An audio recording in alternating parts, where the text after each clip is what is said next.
Hello, welcome today. So, we're talking something really interesting today, almost like sleeping with the enemy, right? This kind of concept that the person that we love, that we think we love, does not actually exist. They're often pretending. And that's really hard. That's a very painful truth that I think we really need to sit with. That's just difficult. And I get it. I think one of the most painful and disorienting truths that survivors ever has to face is that this person did not really exist. It's not that they changed. It's not that they lost their way. It's that the version of them that you miss, the one that you're kind of still waiting to come back, it was never real to begin with. That's big, right? And I get it. That can sound dramatic. It can sound maybe even a little bit cruel, but you are probably still kind of caught in that spiral, and you're questioning yourself and you're waiting for proof and hoping that they'll go back to who they were before. So I want you to hear me when I say this. The before was the act, the illusion, the facade, the mask. You hear it's all the coaches and the therapists always saying this, right? This is that narcissistic mask. And the good times were bait. We always say that, these abusive relationships, they're not all bad, right? They have good times and bad times. The good existed to facilitate the bad. The kindness is necessary. It is a very necessary part of an abusive relationship. When you look at a visual, you see the cycle of abuse. It always includes kindness. That's the point. That's the hook. That's the bait. That's the thing that keeps you confused. And yeah, the confusion is on purpose. You're not crazy for feeling like something has been off. You're not crazy for asking yourself over and over again, like, how could somebody who was so loving and so tender and so sweet at first turn so cold? How could they cry and apologize and beg and be desperate for my forgiveness and then just hurt me all over again, right? It makes no sense.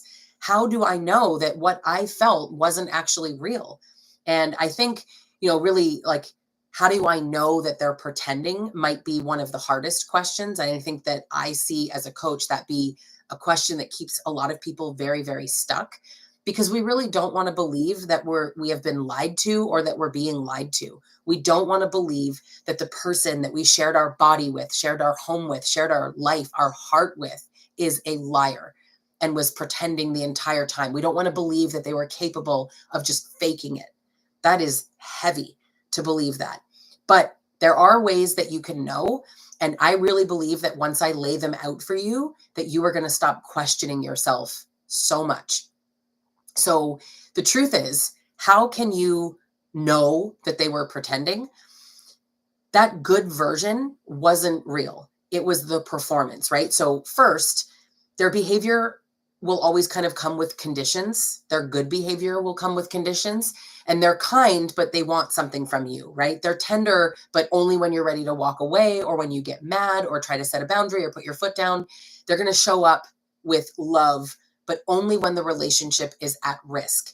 And if you just kind of fast forward even towards the end of some of these relationships, or even the perceived end, a threat of the end, and then suddenly they have this epiphany. Now I get it. Oh my God. Now I'm going to go to therapy. Now I'm going to do anger management. Now I'm going to start spending time with you. Why does it happen then? We like to think it's like, oh, now he really understood. He was about to lose something. No, now he was about to lose control. Now it affected him, when it seemingly only affected you when you were the one upset. And he was telling you, stop being so upset all the time and stop going on and on about this. Stop living in the past. It didn't matter then. It matters now, not because of an epiphany, but because he is losing something. So it was perfectly fine when you were losing. It's now not okay because he's losing. But it doesn't mean that they're really going to change. It means that they're going to do or say things to suck you back in. And so you'll see them control themselves just fine when it benefits them. It's sort of like, it's not a joke, but a joke that I often make is they're not assaulting you at the gas station. They're not screaming at you in the produce aisle. They're not treating you this way in public. Almost always that's the case. It's done in private. You're alone in the car. You're alone in your house. It's in texts. You're alone.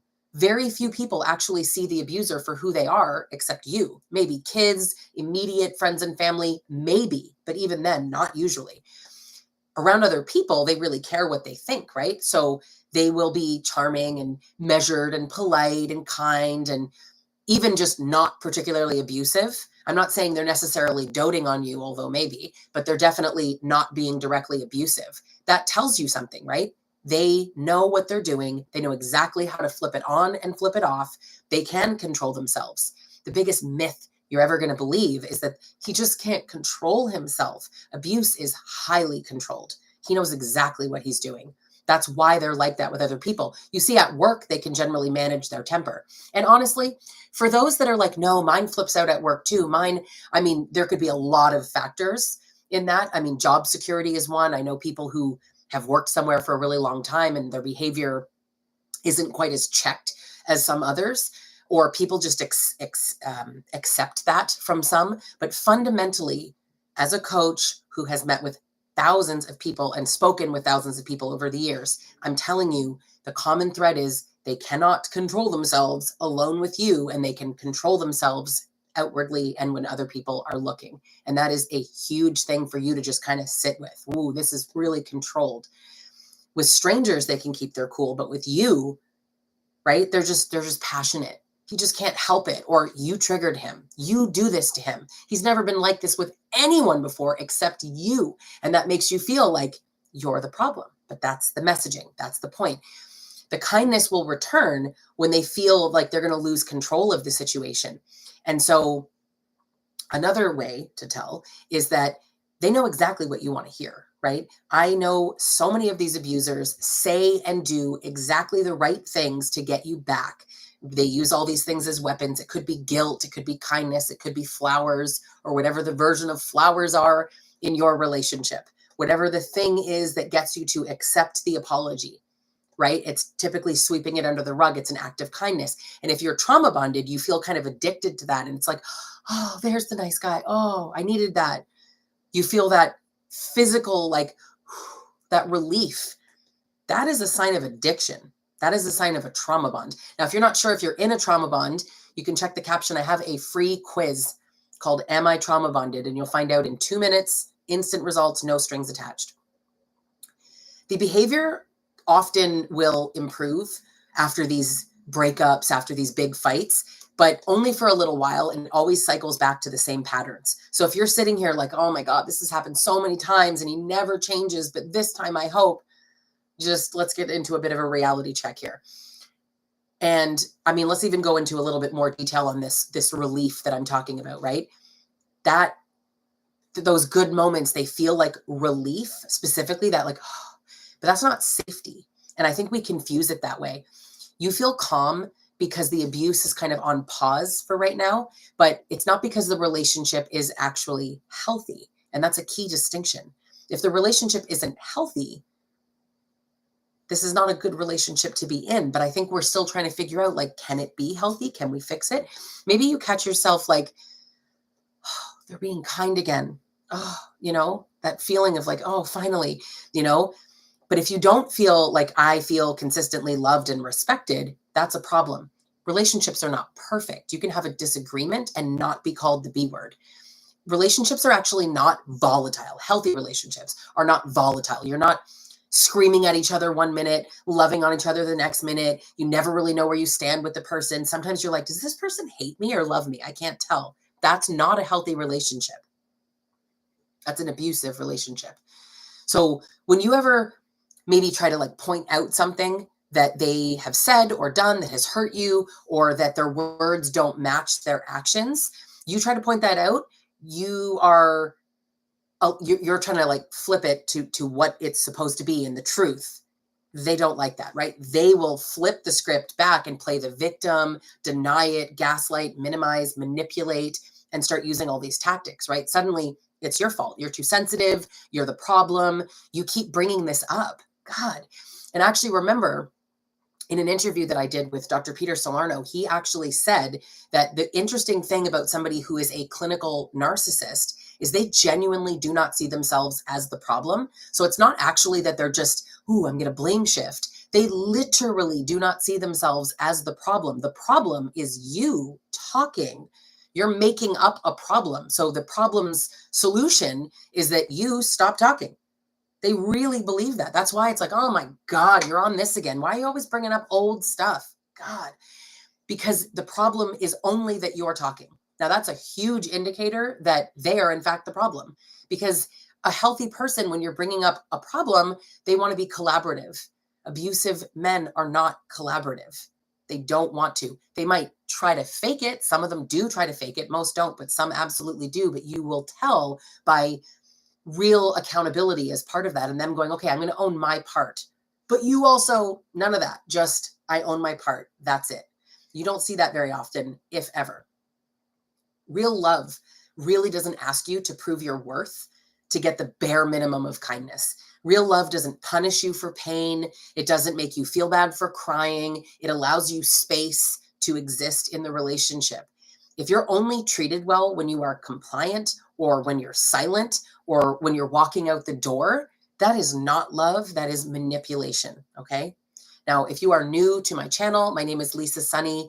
I am the founder of Stronger Than Before Coaching, and I work with primarily women on rebuilding after abusive relationships, getting yourself out of abusive relationships, and specifically an expert in breaking trauma bonds. So if you don't know if you're in a trauma bond, like I said, I do have a free 2-minute quiz that you can check out, but my specialty is teaching people how to get out of these relationships. Now, I know both from personal experience and working with my clients that this truth, it feels so impossible to accept, right? To believe that this person has hurt you on purpose, that they know what they're doing, that they're faking it, that they are aware. Now, I always want to make that sort of distinction that aware doesn't always mean calculated. It just means that they know. And something really simple, and in fact, oversimplified intentionally, is they see you crying and they know that tears mean negative emotions. It means distress. Everybody knows that. So they might say, but you have no reason to be upset. They can still understand that you are, right? Cognitive empathy versus emotional empathy. They do have cognitive empathy. They understand. They don't care. That's the biggest problem. So that's why this is also hard to hear, because you don't think like them. It's very challenging for us to sort of put ourselves in the mind of a person who thinks completely different, right? They love to have the control. But why? Because why would you want to control somebody? Who wants that? Wouldn't it just be easier to be in a healthy and loving relationship? It's not about easier. That's not the point. Like, would it be? Yeah, sure. But that's not, ease isn't the goal. Now, I've been where you are, right? And I know for me, it felt like I was standing on the edge of a cliff. I was looking back at everything that I thought I knew about my life and my partner, and I realized that none of it was real. And if the person that you loved was never real, then what does that say about the relationship? What does that say about you? That's how I felt. And I think that this sort of feels like it calls your whole story, your whole life into question. And you look back at these memories that you cherished. And I know I looked back and I was like playing trips and moments and things and just, looking back in my mind, the intimacy, the plans, everything, like moments that I literally cherished, and losing them felt like losing myself. I don't know if you can relate to that. I hear that a lot, but the fantasy really wasn't just about them. I think that it can be tied to your dreams and your hopes and your belief that, love can heal and patience can fix, and that forgiveness and compassion is enough. I think that we all want to believe that love can heal. And I'm not even saying that it cannot ever. I'm saying in abusive relationships, it doesn't. And that is just the painful truth. It really is. But I think that we are desperate in many ways, and we're looking for evidence that they really mean it this time, that he's really going to change this time, that he really gets it. And some abusers are very, very, very skilled at pretending, right? They can play that con all the way through. Like, I really understand this time that I'm wrong and it's me and I apologize. And every time I say that, there's always someone like, you get apologies? I didn't get apologies. You don't want the apologies. The apologies are fake. I actually, if you're gonna have an abusive man, I love the ones that are just honest. I hate the ones that fake it. The covert ones are much harder, because you're like, but he said, and he's going to therapy. So maybe, they do the actions sometimes, not always. And so it can be really, really hard, right? But you're looking so desperately for this evidence that they mean what they're saying. And you start to focus on, the tears and the good days and the apologies and stuff. And like, we used to laugh together and he said he loved me and he acted like it. You experienced the good version of this person. This isn't a book. This isn't a movie. This isn't your friend's partner. This is yours. This is your life. And we are so attached to it. We live it. And that's why you start to replay like all of the times were fake. Now, abusive people, they're humans. And so they, of course, have moments of whatever, but it's not authentically who they are in the sense of like, I really want you to be happy. It really matters to me how you feel, but they can pretend that, right? They can hold you while they hurt you. They can cry after they cross your boundaries. They can say all the right words and they can continue the harm at the exact same time. And that is not proof of love. That is literally a tactic that keeps you stuck. So we keep hoping for that good version to come back. This is the living in potential, okay? We hope, and hope is the word.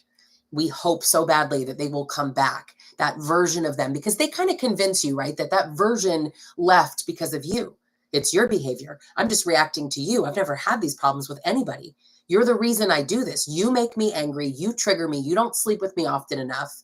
You're a nag. You're a this. You're controlling. And that's why I do that. But let's focus on hope. Hope is a beautiful thing. Hope can really help us survive, but hope is why you have stayed as long as you have or as long as you did. In the wrong hands, hope is a weapon against you. And abusive people know that hope works. They know that you hope. They actually count on and bank on your hope, and they feed it because they are trying so hard to keep you attached to them so that they can keep you and control you, so that they can have you. But I mean have you like possess you, not have you like my woman, my wife, my girl, my partner. It's you are mine. I own you.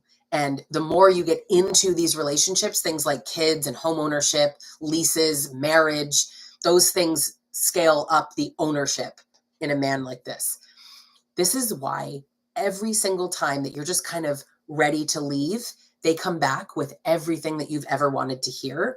Or on the flip side, they'll guilt you, right? You're abandoning me just like everybody else.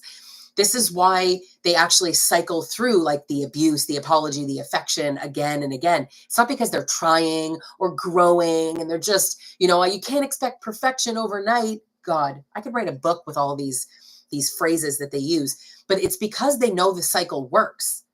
If they were mean to you all the time, you'd leave. The kindness exists for a reason. The good exists to facilitate the bad. The kindness is there specifically to serve a purpose, and it's called intermittent reinforcement. There's a name for the tactic. That's how prevalent this is. In fact, it is necessary. I rarely hear of an abusive relationship where there's not a cycle of intermittent kindness. I will make note that sometimes you don't see kindness the way that it's described online. You see like these sweeping gestures. Sometimes he's wonderful. Sometimes you get flowers and sometimes you get abused. Sometimes you get abused and then you don't get yelled at. And those are the good times now. Just sort of the absence of abuse or direct abuse. And that is enough. That cycle is enough to keep you locked in place. So the real difference really between love and control, love doesn't punish you for your pain. It doesn't disappear when you say, you hurt me. Love doesn't play the victim when you express your own feelings. It doesn't make you feel like you're walking on eggshells trying to manage the mood of another grown adult who should be able to do that on their own and could choose to seek ways to manage it on their own. It doesn't demand silence it doesn't demand silence at all. It doesn't demand your perfection. And truthfully, when someone only treats you well because they're afraid to lose you, that's leverage. That's not love. Do you hear me? That's leverage. And when someone withholds affection and then floods you with it after hurting you, do you hear me? It's like if I didn't give you food for 3 days and then I gave you a sandwich, tell me that's not the best damn sandwich you've ever had. You're starving. Of course it's the best sandwich you've ever had. Think about that. That's not love. That's control. That's manipulation. And here's the part that I really want you to hear. Abusive people are not out of control.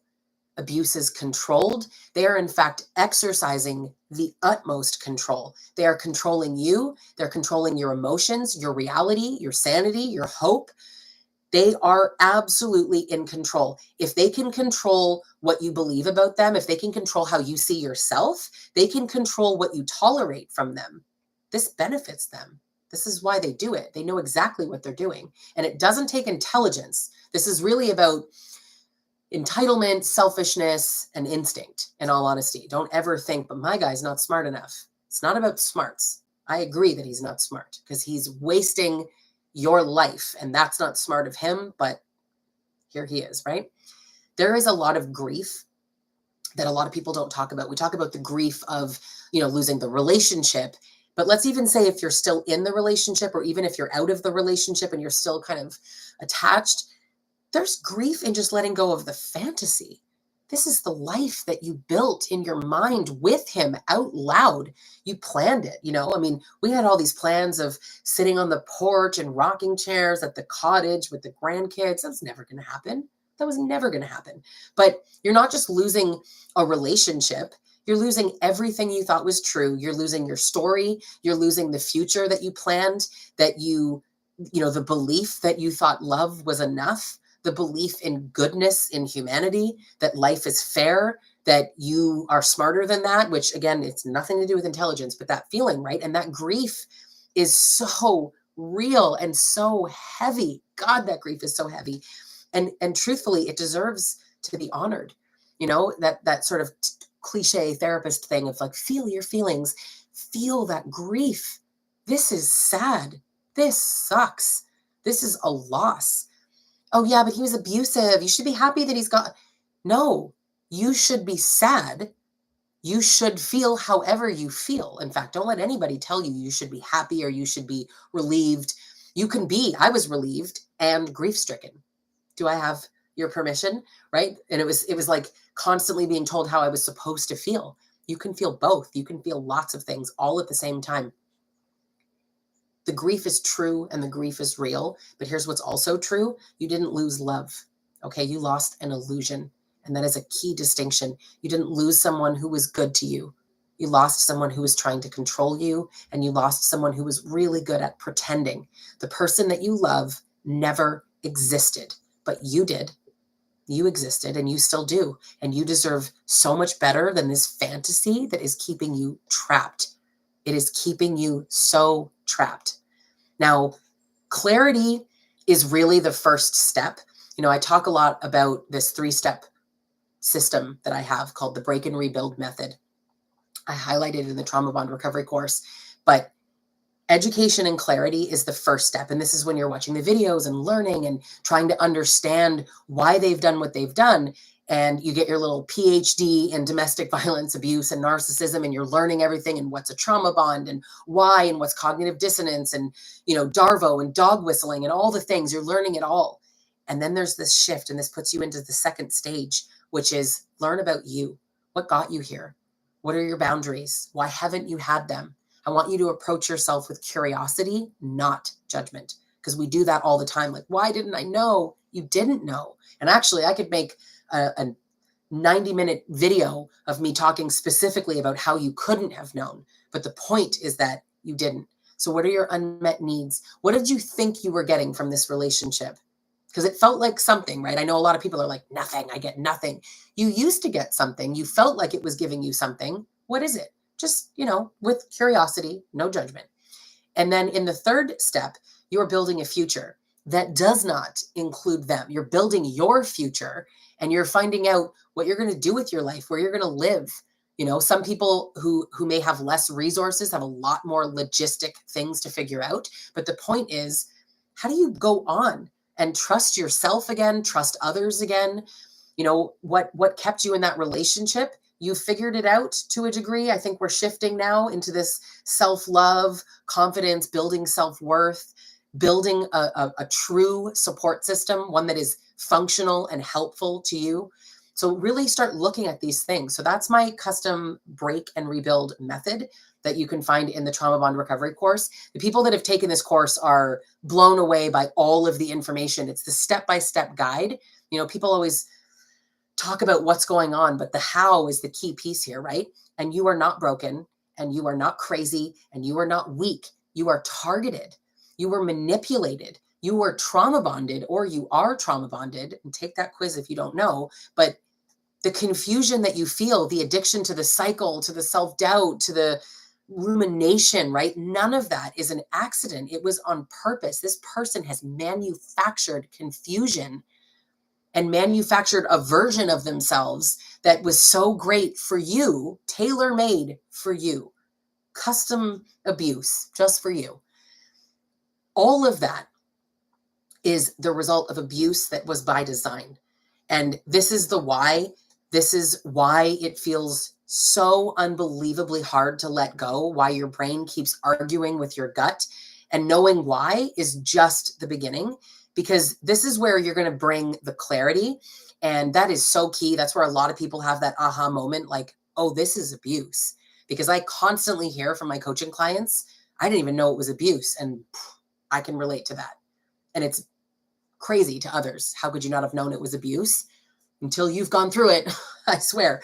But clarity alone is not what breaks a trauma bond. The real freedom comes in learning how to let go, emotional regulation, how to stay out of the cycle, how to rebuild yourself after all of the damage that they caused. So that's exactly what I teach inside the Trauma Bond Recovery course. And it's really not about judgment, right? It's not about why didn't you leave, or frankly, anything you'll find in a variety of YouTube videos.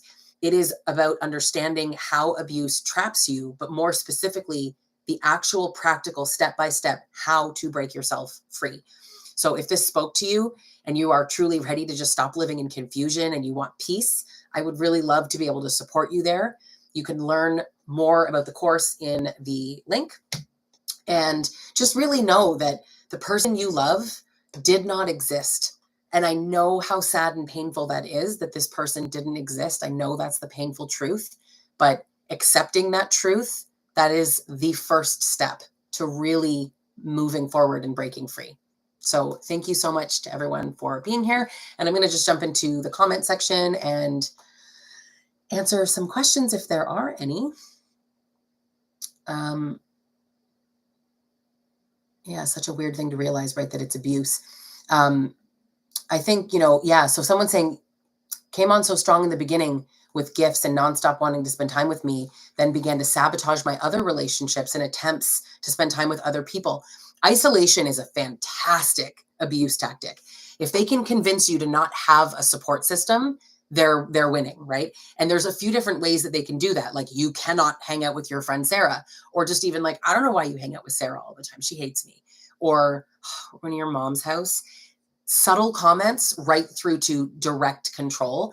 Or even like, they have no problem with any of your friends, but like, don't talk to your friends about what goes on between us, because that's not fair, right? You can't just run off and tell your friends every little thing that happens between us.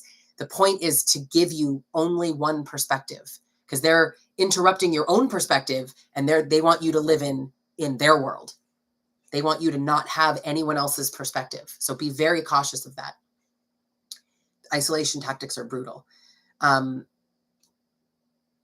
Thankfully for wisdom, my strength, it gives me strength to continue my healing journeys when my mind is screaming to give in. I know that voice. I mean, flick it right out of your mind. I know that voice of like, it's not that bad, or the fear of the unknown. It's so hard, right? Abusive women exist. You must be new here.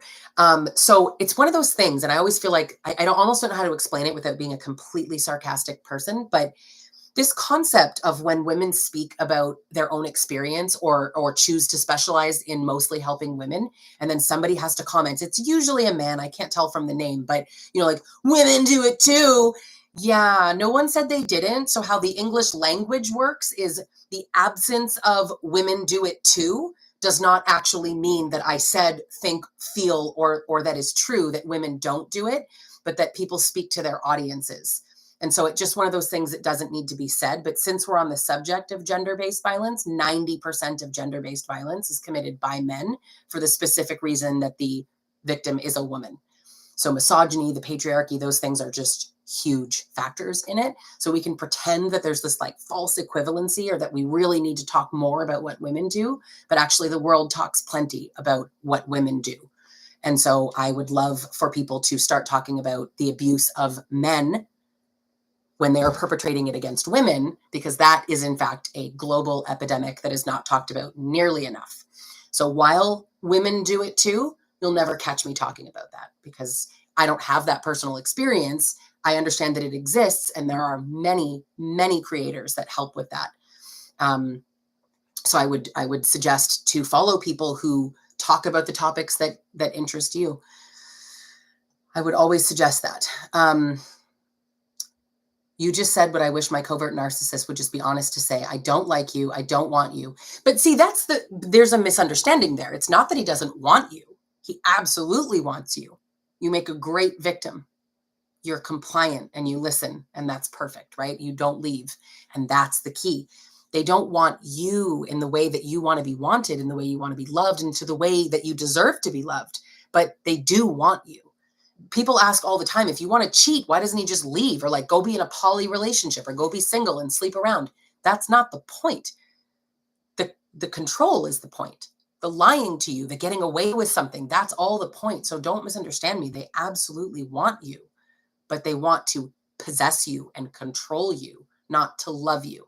And that part is heartbreaking and utterly painful. I completely agree. So it's key to just recognize all of these things. I think that the painful truth is the hardest part. You know, it brings the most cognitive dissonance, right? That they're doing it on purpose. But sit with that, think about that. And if you are ready to heal, then I really invite you to join the Trauma Bond Recovery course. Now, if you like this video, please click subscribe and make sure that you don't miss more videos like this. So thank you so much, and I will see you at my next video.